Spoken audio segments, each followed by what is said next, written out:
Hi, my name is Madeline Mumbert. My student ID number is 3251089. My course is the Introduction to Veterinary Technology, course number 1301, and my semester is spring of 2018. Today I will be demonstrating a nail trim on a dog. To do this, I have my dog here. I have nail clippers, which are appropriately sized for my dog, and then I have quick stop powder, which is like a clotting agent to use in case you quick a nail. This will stop the bleeding. The important thing to keep in mind when doing a nail trim is to avoid cutting the quick. So the quick is essentially the supply of nerves and blood to the toenail. The quick is normally pink in color, and the length of it can vary between each dog. Avoid cutting into the quick is the main message. So you can do this by visualizing the quick in nails that are transparent, or in dogs with black nails you can just cut the nail back little by little to avoid hitting it that way. If you do cut the quick on accident, you can use the quick stop powder, or you can use a silver nitrate stick and apply moderate pressure with either of those for about 5 to 10 seconds to stop the bleeding. Restraint for a nail trim can be done in sitting, standing, or lateral recumbent positions. Having a family member or friend help assist is always helpful to help you with restraint. And if need be, you can use a muzzle for scared or potentially aggressive dogs to prevent them from biting you during the task. So to perform the task, I'll take my nail clippers and my quick stop, and I'll grab one paw, and if she did have long hair, I would pull the hair back first to help me visualize the nail. But I'll grab one nail, and you can see on this nail the quick is the little pink part here. So I will cut it here. Again, taking care to avoid cutting the quick. Here, bring it in closer.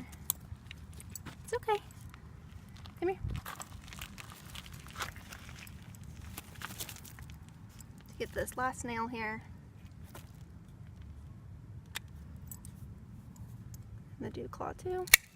And if I did cut the quick, I could take the powder here and put it on my nail, or my finger bed,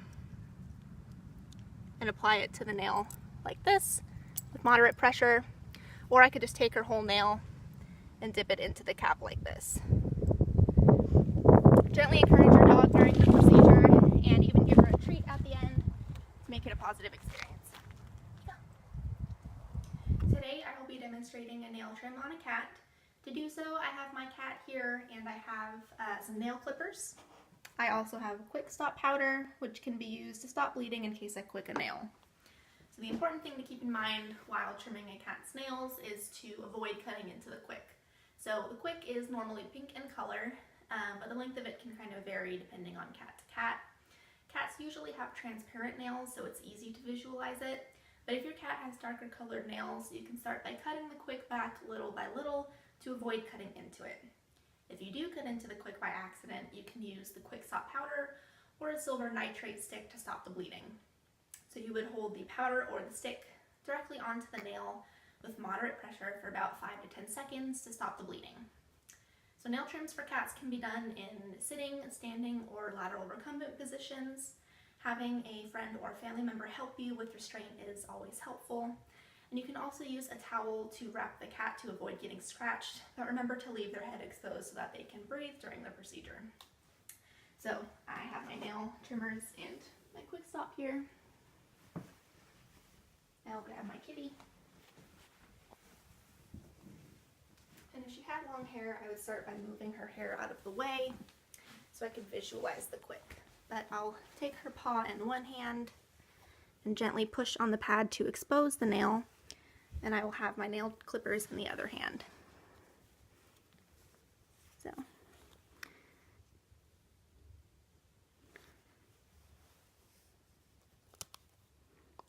Taking care to not cut into the quick of the nail.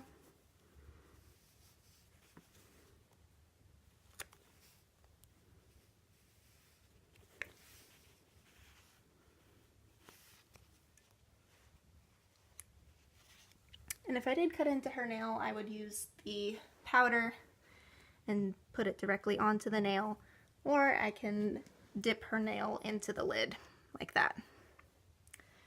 Again, you can encourage your cat during the procedure and even give them a treat to make it a positive experience. Today, I will be teaching you how to pill your dog. This is my dog, Bear, and this is the pill I'll be using.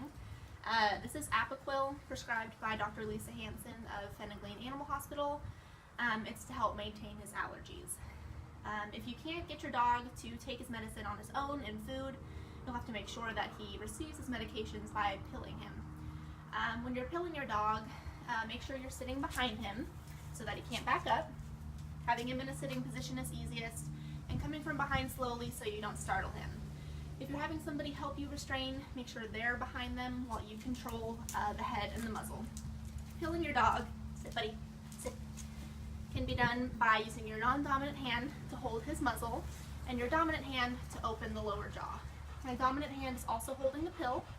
I have the pill in between my index finger and my thumb to grip it the best.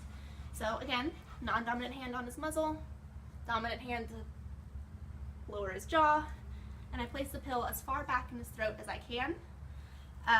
To coax him to swallow the pill, I gently rub his throat while keeping his nose pointed to the sky to help gravity kind of help you out.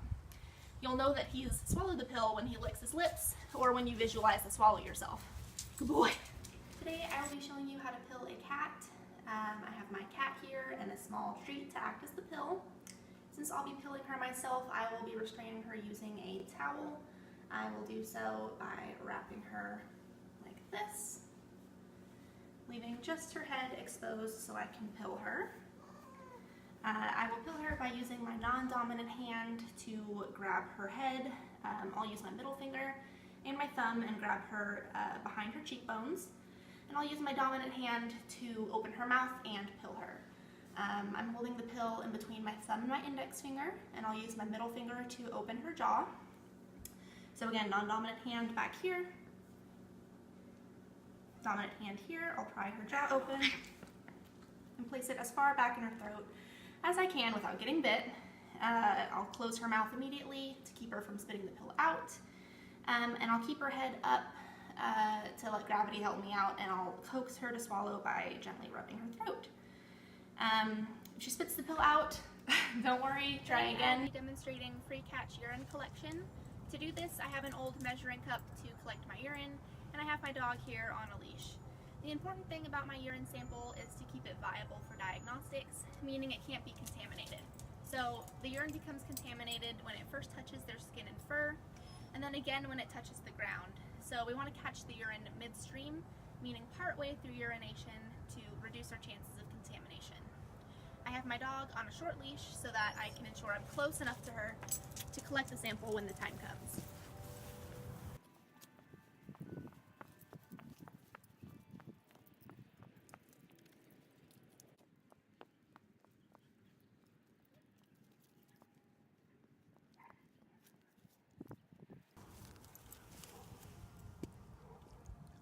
Again, catching the urine midstream. When I have the urine here, I will transfer it to a sterile container for diagnostics.